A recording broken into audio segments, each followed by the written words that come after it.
প্রখ্যাত সাংবাদিক রবি বসুর লেখা থেকে জানা যায়, একবার মারাত্মক দুর্ঘটনার কবলে পড়েছিলেন বিখ্যাত অভিনেতা বসন্ত চৌধুরী। একবার রবীন মজুমদারের সঙ্গে গাড়িতে যাওয়ার সময় বেশি স্পিডে গাড়ি চালানোর জন্য দুর্ঘটনা ঘটে। সব থেকে বেশি আঘাত পান বসন্ত চৌধুরী। বাঁ দিকের কপালে চোখের উপরে ভীষণভাবে চোট লাগে।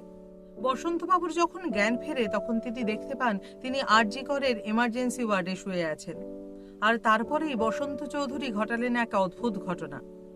তিনি ওই অবস্থাতেই সেই ওয়ার্ড থেকে কোনো রকমে সবার চোখ এড়িয়ে পালিয়ে গেলেন এবং একটি ট্যাক্সি ধরে সোজা চলে গেলেন ল্যান্ডসডাউনে বিখ্যাত সার্জন ডক্টর অমর মুখার্জির বাড়িতে। ডক্টর মুখার্জি বসন্ত চৌধুরীকে ভীষণ স্নেহ করতেন। তিনিই তারপর প্রয়োজনীয় চিকিৎসা করেন এবং বসন্ত চৌধুরী সম্পূর্ণ আরোগ্য লাভ করেন।